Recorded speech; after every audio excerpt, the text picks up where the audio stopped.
Jarvis. Introduce. My name is Jarvis. I'm 9th grade and I want to be a lawyer. How successful has the South Carolina Military Task Force been to protect downstage military facilities following the closing of Middle Beach Air Force Base and Charleston Air Base? So far, we haven't been attacked. That's pretty successful. Yep. Believe it or not, just for your additional information, the threat level is fairly high in the state. We have Fort Jackson, we have McIntyre,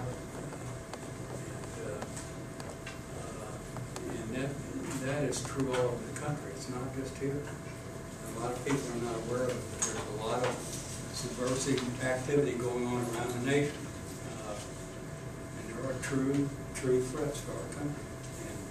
The little things, you know, they don't care so much about crashing in the World Tower building or something equivalent to that now.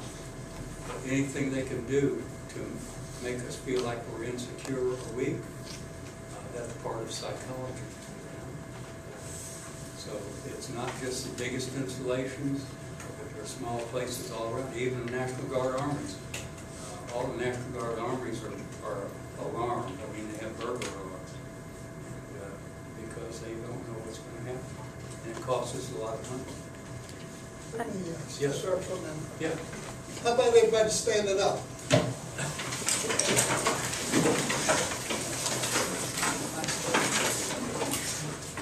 Okay, stretch. A little exercise, folks. Right. Yeah. Let's get a little activity going in here. Look, what we do in the Army is just a little more. All right, now. Have seats, take seats. Yeah. Everybody go a little bit more away, a little lively. Okay. I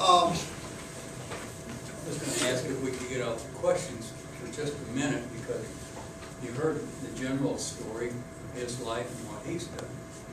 And I wanted to not take anything away from what he did, but also to emphasize some of it. Like the general, I came from a broken family and was not the best student in school. I could have been, but I was really lazy. When I went in the Army, I was qualified. I initially went to the Air Force and passed the test to be qualified to go to the Aviation Cadet Program, which meant that I would go to basic training, advanced training, and go to pilot's training.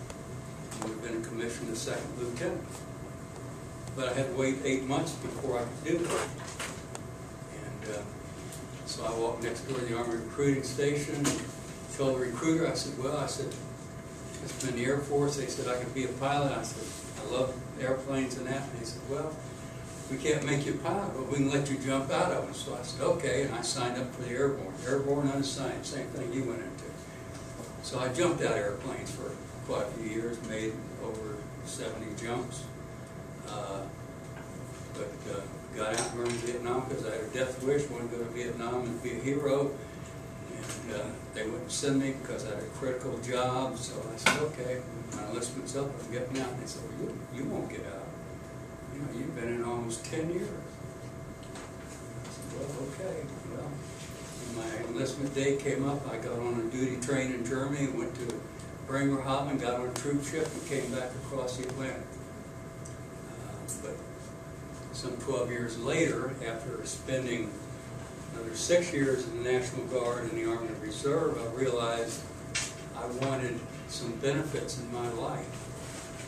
And let me tell you, if you put in 20 years in the military, and it does not have to be all active duty, benefits are not matched by anyone except for money. The money is based, retirement money is based on your rank when you get out. But the medical, free medical, the ability to shop at base commissaries, things like that, the travel. I can go to Charleston Air Force Base and get on an airplane and fly anywhere in the world free. It cost me $2 to register. I can fly to Europe, get off the airplane, spend some time in London. In fact, I could have gone to a wedding this Friday, but I hate large crowds, so I decided not to go. And spend a week there, go up to Guildhall Air Base in central England, catch a plane, go to Italy, turn around, come back to the States, and then maybe go west. I haven't been to Hawaii in many years. I spent 3 years in the Army in Hawaii. And, so there's so many benefits. And you people that are going to college and get a degree, they will put you in your field in the military. And when you get out, what would you be? 42? 43? You know your own business. Put out your resumes before you get out as an officer for large firms and have them snap you right up. Because they love people with military backgrounds. Not because they're heroes, but because of what you have up here. I'm going to take the plug-in back. Thanks for that Yes, recruiting sir. talk. We're not here to sign these guys up. What I want to do is make sure that we answer their questions and get their questions answered. So let's go ahead and at this time, I know you have prepared questions. If you've got a prepared question, go ahead and ask it. I'll try to answer it. If you just want to ask a question of either of us about a life experience or how we do things, because this communications class, right? Current issues. Part of it's a learning communication Current skills. issues, right? That was one of the areas that I dearly love. Current events, right? That's what we used to call it, current events. But let's talk about some of the things that's going on. Let's hear what you think about what's going on. Let's communicate, okay? We got a few minutes, and both Command Sergeant Major and myself, we'll try to answer as candidly as we possibly can. Any questions that you have? Casey, Casey. why don't you ask your question? That's one. She has a great question about something you hadn't mentioned yet. Could you please tell us about the military academy in Charleston on which you sit on the board? The Military Academy in Charleston. This is the Military Magnet Academy. It is a high school. Well, it's 8th through 12th grade.